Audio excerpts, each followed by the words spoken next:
Rajesh sir से मुलाकात हो जाने के बाद, बट मैं अभी थोड़ा नर्वस है, इसलिए ज़्यादा बोल नहीं पाऊँगा।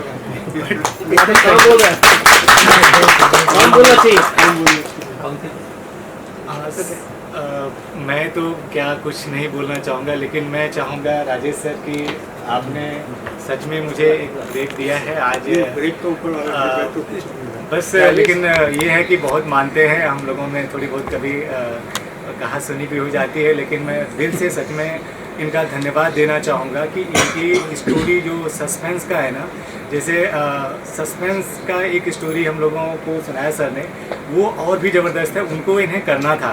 लेकिन बोला पंकज मैं तुम्हारा मतलब हम लोग ऐसा करेंगे छोटा छोटा कुछ करके, फिर अपना एक टीम बन जाएगा तो फिर हम वो बड़ी चीज़ें करेंगे। तो इसकी वजह से सर के साथ ही मेरी दूसरी फिल्म है और ब्रेक दिया सर ने, और मैं चाहूँगा कि जो एनर्जी अभी मैं लगा रहा हूँ इससे और भी ज़्यादा एनर्जी लगाऊँगा, और जो भी होगा हम लोग इससे बेटर करेंगे। और हम तो ज़्यादा नहीं बोलना चाहूँगा अभी। मैं चाहूँगा कि सर यहाँ बहुत बड़े बड़े लोग जिनका मैंने नाम सिर्फ सुना है, चेहरा पहली बार देख रहा हूँ, तो वो लोग अगर 2 शब्द बोलें तो हमारे लिए वो अमृत के समान होगा। क्योंकि सर के बारे में भी मैं तो उतना बताया ये है, तो मनोज सर हैं, इन्होंने भी मतलब अभी काफ़ी हमारे सारे पुराने जिनके थ्रू अभी कोई कास्टिंग डायरेक्टर हैं, अपने संतोष भैया हैं, फिर फोटोग्राफर हैं हमारे सरवन सर, को आर्टिस्ट हैं अपने दिव्या जी हैं, जया जी हैं, मालिका जी हैं, अपना सोनाली जी हैं, मतलब सारे लोग। बाकी हमारे डायरेक्टर हैं राम तिवारी, उसके बाद फिर पंकज परदेसी जी जो कि बहुत सीरियल किए हैं, राजा की आएगी बारात से लेके मैं जानता हूँ इनको। अब मैं रवि सर के बारे में बताया ही। उसके बाद अपने साबिर सर हैं जो बालिका बधू में बहुत सारा काम दिया था मुझे साबिर सर ने, जो कलर्स पे आता था, क्योंकि उस समय सर ज़्यादा मैं वो नहीं कर पाता था, कुछ भी जिस महीने में मेरा बैलेंस बिगड़ता था सर के पास चला जाता था, सर इस महीने में कुछ देखो, क्योंकि एक सप्ताह के अंदर में ये पेमेंट दिलवा देते थे। तो बहुत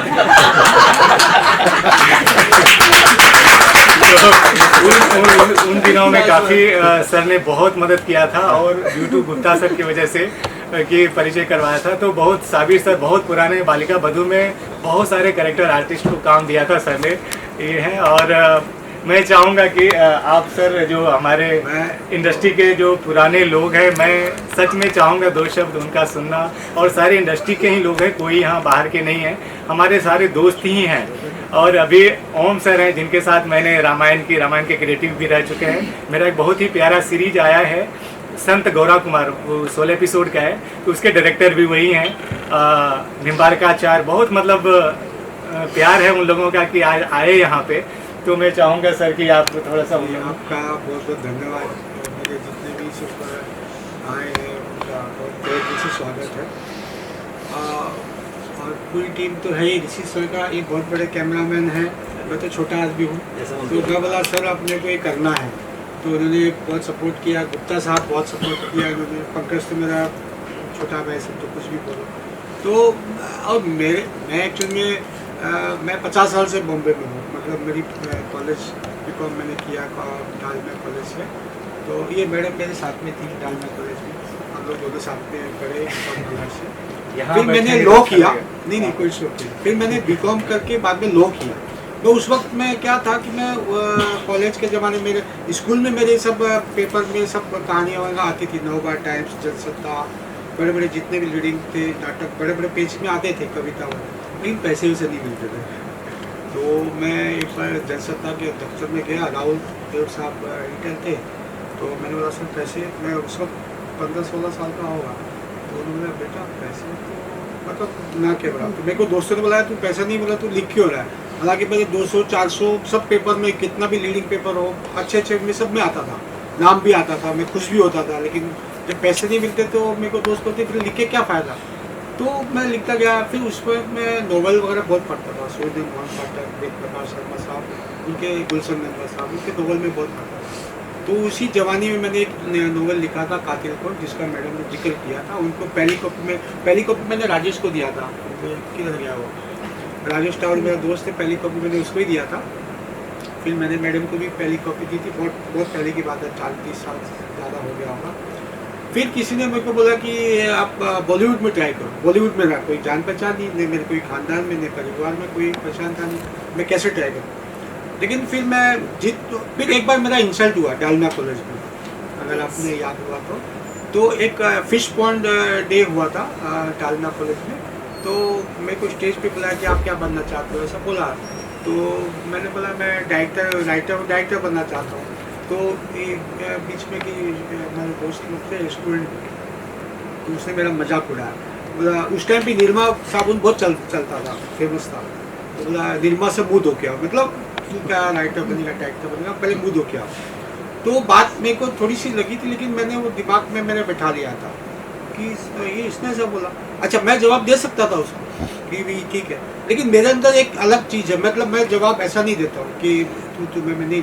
फिर मेरे दिमाग में जो मैंने सोच के रखा था कि राइटर बनना है, डायरेक्टर बनना है, लेकिन इसके बोलने के बाद मेरा प्रेशर, मेरा जो एनर्जी लेवल 500 गुना हो गया कि मेरे को तो बनना ही है। अब उसका नाम मुझे मालूम भी नहीं है, बट थैंक यू उसके लिए कि उसकी वजह से मैं आज इधर हूँ। तो हाँ, ये उसका नाम मुझे याद नहीं है, बट ऐसा था। फिर बाद में मैं गिरते पड़ते मैंने लॉ किया। लॉ मैंने इसलिए किया कि वकील में नहीं बनना था, मेरे को सच झूठ बोलना नहीं था, लेकिन मेरे को सस्पेंस का था कि मेरे को कैसे मैं करूँ, कैसा चीज़ करूँ, क्या क्राइम स्टोरी। तो मैंने लॉ किया, LLB government law college, India का सबसे टॉप कॉलेज, जहाँ से अम्बेडकर साहब ने किया था, वहाँ से मैंने लॉ किया। और लॉ करने के बाद में लोग ने बोला अभी तू ये एडवोकेट भैया, मतलब मेरे को नहीं बनना, मेरे को क्राइम स्टोरी लिखना है। तो बोला पागल है तू। तो मतलब हाँ मैं पागल हूँ। तो मेरे को ऐसी सस्पेंस करते करते और चैलेंजिंग से मेरे को बहुत प्यार है। मतलब अगर देखो बॉलीवुड को तो सभी लोग जानते हैं कि भाई पैसा लगाओ, ये 4 गाने होंगे, 5 फाइट होगा, हीरोइन होगी, बारिश में भीगेगी, ये कहानी हो गई। लेकिन मेरे को वैसी कहानी करनी ही नहीं है।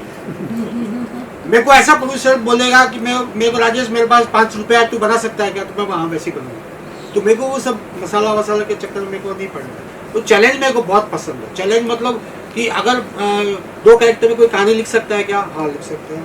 तो 2 कैरेक्टर को सस्पेंस कैसे लिखेगा, या तो इस पर सक जाएगा तो इस पर सक जाएगा। बहुत चैलेंजिंग है, बहुत चैलेंजिंग है। मतलब 2 कैरेक्टर पे सस्पेंस लिखना बहुत चैलेंजिंग है, या तो इस पर जाएगा या इस पर जाएगा, लेकिन उसको कैसे पिरोना कैसे करना, ये चैलेंजिंग है। तो मैं डालने को हीरोइन भी डाल सकता था, माँ को भी ला सकता था, 4 कैरेक्टर भी ला सकता था, नौकर को भी ला सकता था, उसको भी शक दे सकता था, तो वो भटका भी सकता था जैसे लोग करते हैं। लेकिन मैं बोला इसमें मेरे को चैलेंज दिखाना है, इसमें मैं कैसे दिखाऊं, अपनी कहानी को भी बताऊं, चैलेंज भी हो, सस्पेंस भी रहे। तो ये मेरी कोशिश थी। तो ऐसे में किया। फिर बाद में भगवान की दुआ से सब चीज़ें हो गई, और बस इन लोगों का साथ है। अभी मेरी अगली नेक्स्ट मैं जैसे बताया पकड़ में कि मैं जस्ट एक वो कर रहा था टीम बनाने के लिए।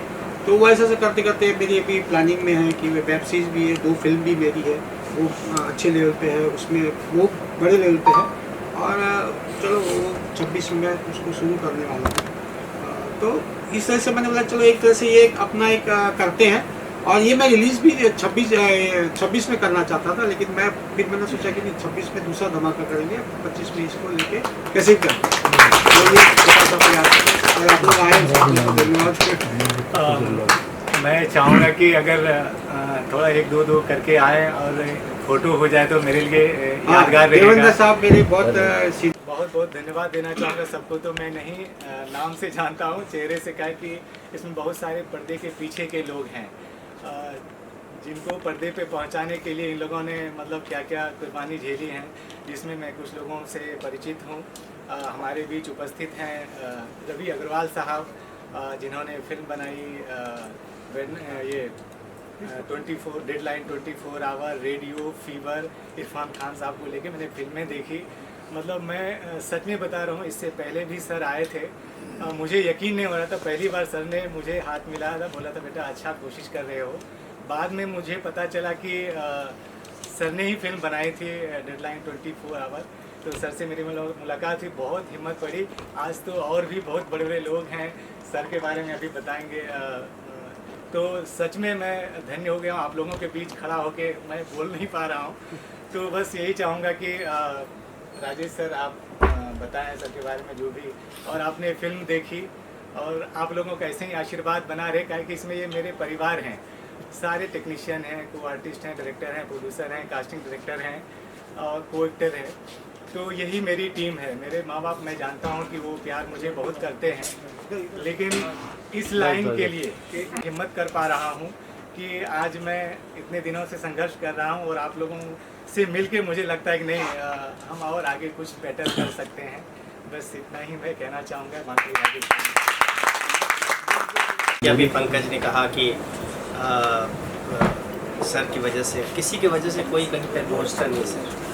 मेरा ऐसा मानना है कि रास्ता वो दिखाता है, हम सिर्फ एक माध्यम बन सकते हैं, और ये फिल्म भी जो है उसी माध्यम का एक छोटा सा प्रयास है सर। हमें पता है कि चीज़ें कितने कम रिसोर्सेज में, कितने कम समय में, कितने सारे साधन अवेलेबल्स नहीं होते हैं, बावजूद इसके जो है हमारी एक छोटी सी कोशिश होती है, उसमें कहीं न कहीं कुछ चीज़ें, अच्छी चीज़ें निकल जाती, कुछ त्रुटियाँ रह जाती है, और ज़िंदगी में यही चीज़ें सिखाती हैं हमें, और इसी से हम आगे बढ़ते हैं। तो पंकज, ये जो तुम्हारा एफर्ट्स है, जो जब तुम इस शहर में आए थे, जो तुम्हारे अंदर जो जुनून, जो जज्बा है, वो चीज़ें जो है धीरे धीरे कैरी फॉरवर्ड होती है, और फिर कहते हैं हम तो चले थे सफ़र में अकेले, रास्ते में लोग मिलते गए, कारवां बनता गया। अगर आपके अंदर कुछ पोटेंशियल, काबिलियत होती है, तभी लोग साथ में आते हैं, नहीं तो कोई किसी के साथ में नहीं आता। और ख़ास करके इस प्रोफेशनल शहर में, जहाँ पे कि सिर्फ आपकी काबिलियत ही आती जाती है, बाकी सारी चीज़ें गौड़ हो जाती हैं। और इतिहास सिर्फ एक चीज़ को याद रखता है कि आप सफल है या असफल, बीच की सारी कहानियाँ गौड़ हो जाती हैं।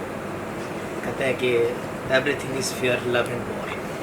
तो ये जो फील्ड है, जो मीडिया है, हम सिर्फ संघर्ष कर सकते हैं, अपना बेस्ट दे सकते हैं, और इतने कम रिसोर्सेज में, इतने कम समय में जो भी चीज़ें मुमकिन थी, हमने एक छोटा सा प्रयास किया, और एक फादर और सन के जो है बीच की जो रिलेशनशिप है, उनका जो एक प्यार है, उसको एक अलग तरीके से, जब राजेश जी हमारे पास आए थे कि ऐसी ऐसी बात मैं सोच रहा हूँ, तो मैंने कहा एक बहुत अच्छा प्रयास है सर, और आज के ज़माने में ये बहुत ज़रूरी है कि हम ताउम्र अपने बच्चों के लिए करते हैं, और वो गलत संपर्क में, चाहे गलत दोस्तों के संपर्क में आके चीज़ें बिल्कुल बदल जाती हैं, और ये समाज के लिए एक दीमक की तरह बनता जा रहा है, जो कि कहीं ना कहीं आने वाले समय के लिए घर, परिवार, देश, समाज के लिए अच्छा नहीं है। तो एक मैसेज भी होगा इस माध्यम से, और एक छोटा सा प्रयास होगा। हाँ ठीक है, हमारे पास रिसोर्सेज नहीं है, डेफिनेटली हम करेंगे।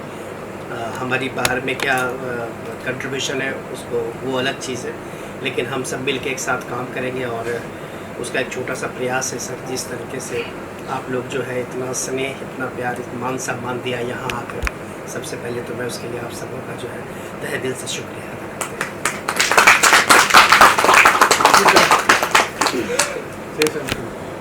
सर, ये यहाँ आने का एक अद्भुत एक प्रयास, जब उन्होंने राजेश जी ने कहानी सुनाए थे, कि सबसे पहले बात यह थी कि कहानियाँ आजकल जिसकी बहुत ज़रूरत पड़ गई इंडस्ट्री में, जब कहानी, हमने कहा उनसे मुलाकात की, कहानी क्या है, तो कहानी एक दो कैरेक्टर की कहानी और एक छोटे से लोकेशन में काम करने का, तो एक चैलेंज मिलता है एज ए सिमरन के एक छोटे से लोकेशन में हम क्या क्या कर सकते हैं, कैसे उसका चीज़ों को हम लोग चित्रित कर सकते हैं, कैसे कंपोजिशन कर सकते हैं।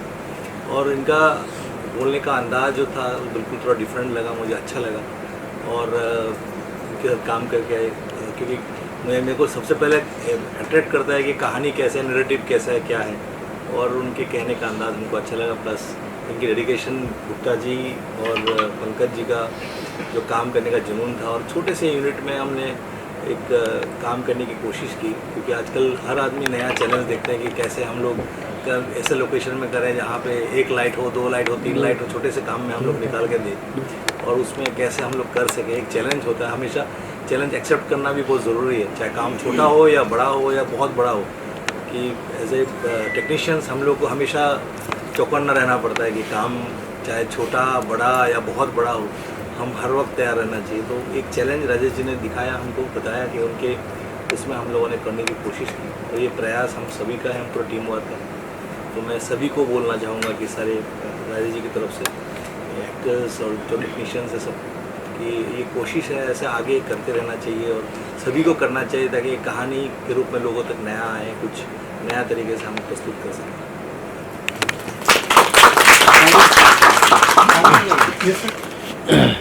की है, और सनी देओल की 7 से 8 फिल्म मेरे पास थी, संजय अपना सलमान खान की भी थी, सबसे पहले मेरी कोरा कागज पिक्चर थी, आपने देखी है कि नहीं देखी मुझे याद नहीं है, अनिल गांगुली की पिक्चर थी। उसके बाद मेरे पास आज की आवाज थी बी आर चोपड़ा साहब की, फिर तो बहुत बड़ी बड़ी फिल्म की है। सर ये फिल्म देखी आपने और इसमें पंकज जी की एक्टिंग कैसी लगी आपको?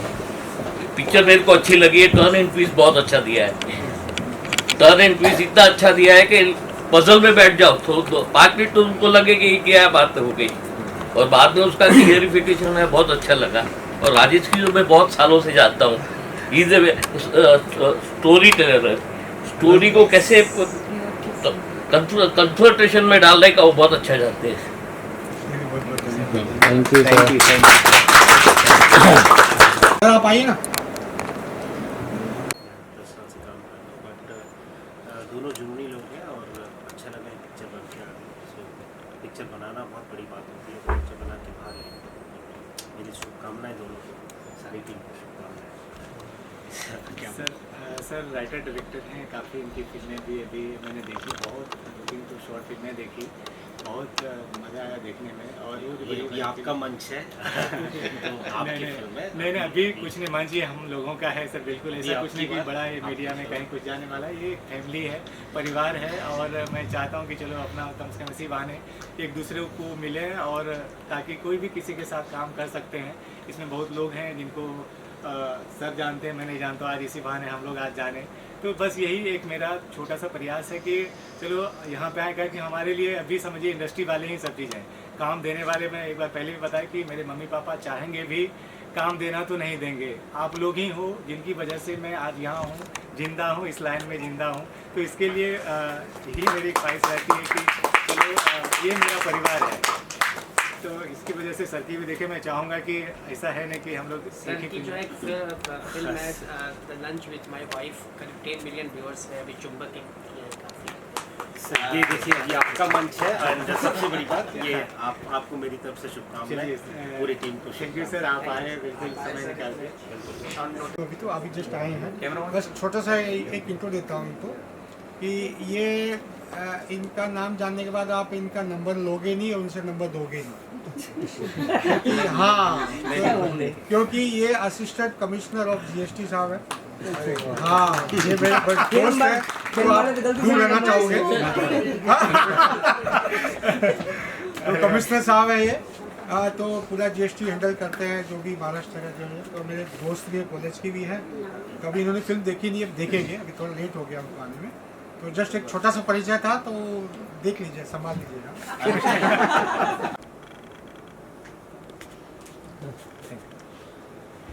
प्लान देखा पंकज जी का, सर का, कैसी लगी फिल्म आपको? सबसे पहले तो बहुत बहुत बधाई पूरे टीम को, very very many congratulations to Pankaj ji, because ये मेरे दोस्त भी हैं, मैंने इनके साथ इससे पहले भी काम किया है। तो ओवरऑल मुझे एक बार के लिए तो ऐसा लगा कि शायद सब कुछ ख़त्म हो गया होगा, लेकिन जो ट्विस्ट प्ले किया वो मुझे बहुत अच्छा लगा। और एक्टिंग तो मैं बोलूँगी कि दोनों ने बहुत ही बेखूबी से निभाया है। स्पेशली स्टोरी मुझे बहुत अच्छी लगी, प्लॉटिंग, डायरेक्शन और पूरी मेहनत टीम की यहाँ पे दिखी। So once again congratulation. इसके लिए सर राइटर डायरेक्टर हैं, बिटू जी हैं सर, मैंने कॉन्ग्रेचुलेशन। तो आशा करती हूँ कि ऐसे ही आप लोग इसके पहले भी इसके आगे और भी काम करेंगे। जरूर many more projects and power to you all. Thank you. जी मैम, मैं फिल्म देखी, फिल्म के बारे में क्या कहेंगे? फिल्म मैंने देखी और मुझे आश्चर्य भी लगा, क्योंकि मैंने पहली बार पंकज जी को नेगेटिव रोल में देखा and I was little shocked कि राजेश जी ने मतलब जो अंदर से एक निकाला है इनके अंदर से ये छुपे रुस्तम थे। और थोड़ा मुझे लगा कि ये चॉकलेट बॉय की इमेज है इनकी और ये नेगेटिव में आ गए एकदम से, लेकिन बाद में जो ट्विस्ट आया, अगेन ही प्लेड अच्छे बेटे का रोल, तो ये बहुत ही अच्छी बात थी। और इनकी स्माइल पे हमेशा पॉजिटिव कैरेक्टर तो होना ही चाहिए, वो बेस्ट लगता है, तो इट वाज अमेजिंग। और राजेश जी हमेशा जो टॉपिक्स होते हैं तड़कते, जो रियल लाइफ के ऊपर जो होते हैं, लास्ट टाइम की पहलगाम थी, तो दैट वाज आल्सो अमेजिंग। वो टॉपिक भी बहुत ही इम्पोर्टेंट था, जो लोगों को ज़्यादा से ज़्यादा जानना चाहिए कि क्या है क्या नहीं, और बहुत ही नॉन वायलेंट तरीके से वो पेश करते हैं। तो बहुत ज़रूरी है, ये जो बड़े डायरेक्टर्स हैं इनको भी ये सीख लेनी चाहिए कि आप वायलेंट से ज़्यादा नॉन वायलेंट तरीके से भी मैसेज पहुंचा सकते हो। तो ये बहुत ही सराहने लायक है, और एक्टर्स के अंदर से जो एक टैलेंट बाहर निखार के लाते हैं, तो उनके लिए उनकी सराहना होनी चाहिए। एंड बहुत अच्छा लगा मुझे ये देख के। Thank you doctor Pooja ji. Thank you so much.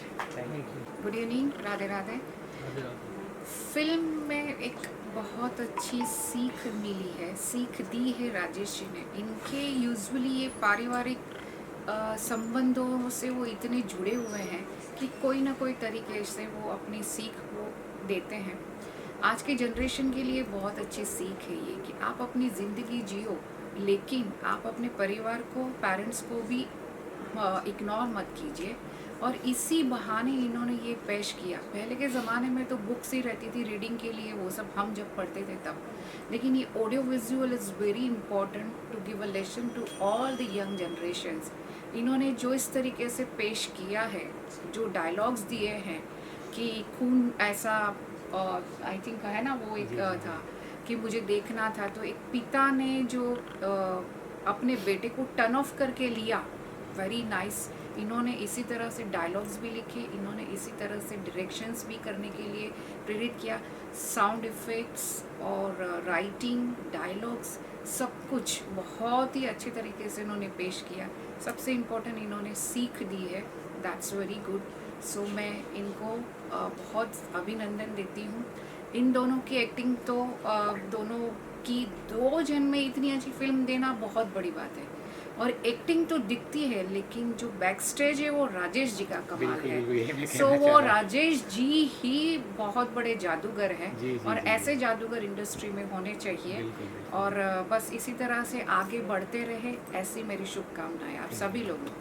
Thank you. है एंड मैं यहाँ पे एक न्यूट्रल ऑडियंस बन के आई हुई हूँ। वैसे तो मैं एक बिज़नेस कोच हूँ, मार्केटिंग नॉलेज है, साइकोलॉजिकल बहुत अच्छे से जानती हूँ, और एक लेखक की बेटी भी हूँ। राजेश जी जानते होंगे मेरे पिताजी को फॉर श्योर। एंड जब से मैं देख रही थी हमारा टीज़र ट्रेलर, वैसे ही पंकज जी ने जैसे एंटर किया, आई वाज लाइक ओके, देखती हूँ। खामोशी से मैंने पूरा ऑब्जर्व किया। 4 ट्विस्ट जिस तरह से हमने यहाँ टीज़र में देखे, हर बार धड़कने ऊपर नीचे कि अब क्या होगा, अब क्या होगा। एंड बाकायदा 1 सेकंड के लिए भी हमारी आंखें स्क्रीन से हटी नहीं। And this is really a talent. ठीक है, चाहे वो एक्टर का हो, डायरेक्शन का हो, लाइटिंग्स का हो, म्यूज़िक का हो, कैमरामैन का हो, स्टोरी टेलर का हो, राइटर जी का हो, डायरेक्टर्स का हो, जिन्होंने एक्टर के अंदर से बखूबी टैलेंट को निचोड़ के बाहर निकाला है। ठीक है, and the best part about it is the fatherly figure in the movie. ठीक है, उनका रोल जो था, हमें लगा कि मास्टर प्लान हो गया है, अब तो ख़त्म। उसके बाद जो वापस ट्विस्ट आया है, and the way it is bring all, मतलब जिस तरह से हम बाहर से जो लोग, जब रिलीज़ होगी आप सब लोग जब देखेंगे, मैं आशा करूँगी कि सबसे बेस्ट चीज़ थी ये मूवी की, और इस चीज़ की कि पंकज जी स्वीट से एकदम से विलन बन गए, सर विलन से रिटर्न आ गए, क्या क्या हो रहा है। And it was brilliant. मतलब 1 मिनट के लिए अगर आप स्क्रीन से नज़र ना हटाओ, I think that's the best and beautiful thing. Cameras, direction, role, lighting, absolutely. Organiser भी है, और अभी इस वक्त आपने मास्टर प्लान फिल्म देखी, तो आपके माइंड में इस फिल्म को देख के क्या क्या प्लान हुए, बताइए।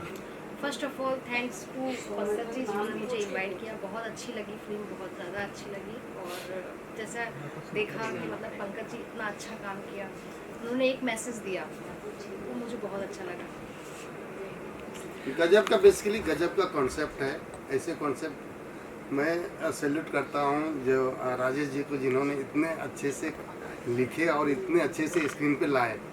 सबसे पहली बात कि हर डायरेक्टर की ये बस की बात नहीं है। जिस तरह का था, मुझे लगता है कि 18 मिनट का शायद फिल्म थी, 18 मिनट 2 कैरेक्टर पे नॉट हॉल्ड रखा। ये सैल्यूट है राजेश जी के लिए और इनके साथ जो काम किया उनको भी। और इसमें डीओपी का भी बहुत अच्छा वर्क था। हम लोग वही डिस्कस कर रहे थे, ये बहुत अच्छा टेकिंग भी अच्छा लिए, मतलब कहीं से नहीं लग रहा है कि ये शॉर्ट फिल्म है।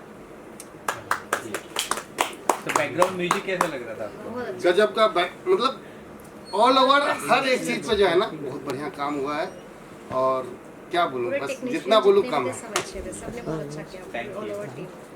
Thank you. Master plan Radhe देखिए राधे, बहुत अच्छी लगी, बहुत ज़्यादा अच्छी लगी। बधाई हो सर, आपको भी, पंकज जी आपको भी बधाई हो, और गुप्ता जी आपको भी बधाई हो, और पूरी टीम को बधाई हो। तो बहुत अच्छी लगी। पूछिए। पंकज जी ने एक्टिंग कैसी की है? बहुत अच्छी, और मैं सच में शौक हूँ मैं सच में कि आप इतनी अच्छी एक्टिंग कर सकते हैं। नहीं, ये करवाने वाले सर हैं। और वो तो पता है, सर का है, वो तो पता है, क्योंकि मैं इनकी फर्स्ट फिल्म का क्या नाम, फर्स्ट मंजिल फिल्म की हीरोइन भी रह चुकी है। एक फिल्म ये मंजिल बता कर दें चुकी कि हो। रवि किशन के साथ ये हीरोइन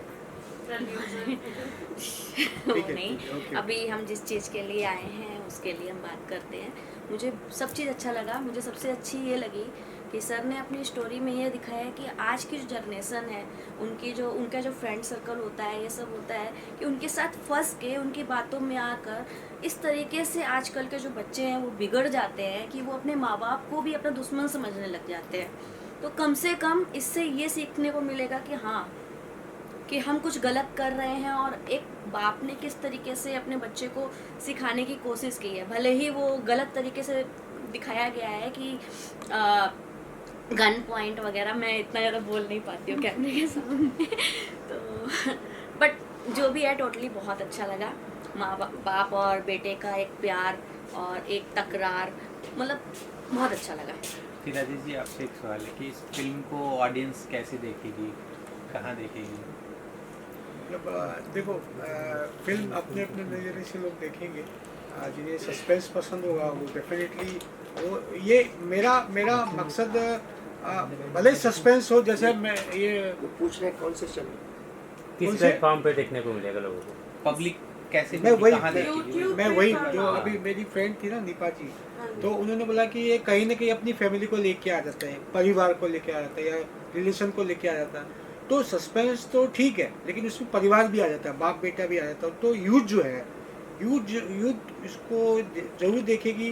जो अपना, जैसा मैं तो सिखाने वाला कुछ नहीं हूँ भाई, मेरा कुछ औकात नहीं है, लेकिन एक मैंने चीज़ दे दी बस। अब वो अपने हिसाब से किस तरह से लेंगे वो उनके ऊपर है, बट यूथ को बहुत अट्रैक्ट करेगा कि भाई ये और ऐसी, क्योंकि ऐसा हुआ है। मैं अभी इसको आपका जवाब पूरा देता हूँ कि मेरे जितने भी मतलब पहचान बोलो या फ्रेंड सर्कल बोलो या कुछ भी बोलो या कुछ भी बोलो, तो उसमें ये होता है कि यार तूने तेरे को दहेज कितना मिला, इतना मिला, तेरे को कितने मिला, इतना, कितना पढ़ा ले, इतना हुआ, अच्छा तेरे बाप ने तेरे को क्या दिया, ये दिया। तो हर चीज़ मतलब ये आता है कि उसके पास तो कुछ नहीं है, जो कुछ मिल रहा है दहेज से मिल रहा है, बाप से मिल रहा है, इधर से था। तो मेरा गुस्सा जो था ना कि चल तुम लोग उससे क्यों लेते हो, बाप से तुम लोग क्यों उम्मीद रखते हो, देना नहीं देना अलग बात है, तुमने वो आप क्यों खड़ा कर रखता है, मेरे को उसका प्रॉपर्टी चाहिए या मेरे को दहेज चाहिए, तुम्हारे अंदर कुछ औकात नहीं करने का। ये मेरा मेन चीज़ था। और अंदर से गुस्सा अभी का नहीं है, 40 साल से वो नीपा जी जानती है। तो अंदर का गुस्सा जो है कि तुम अपने पैरों पे खड़े हो, किसी पे भरोसे मत रहो, दहेज आएगा, मेरा बाप देगा तो मैं बनूंगा, अरे नहीं छोड़ो, कोई नहीं देगा तुम भी तो कर सकते हो। तो ये यूथ को कनेक्ट करने के लिए मैंने ये, तो यूथ देखेगा और फिर जैसा भी होगा तो आप कुछ कहेंगे? ये तो वो कॉलम पे आएगा। मालविका जी का एक ले लिया जाएगा, फिर आर्टिस्ट का लेके नहीं बैठे ये मूवी का मालविका कैसी लगी फिल्म आपको? बहुत अच्छी। 20 मिनट का ये जो पूरा फिल्म, इसमें जो ट्विस्ट है, इसमें एक पल के लिए भी आंखें हटने नहीं दी। तो ओवरऑल टीम को 100 मैं बहुत शॉर्ट में सबको मेरे तरफ से बहुत शुभकामनाएं। आगे भी ऐसे जी बहुत अच्छे काम करेंगे एज ए विलन पे, उन्होंने बहुत अच्छे किरदार निभाया। सर ने बहुत अच्छा काम, बहुत अच्छा। मेरी तरफ से सबको बहुत बहुत शुभकामनाएं। Thank you Rajesh.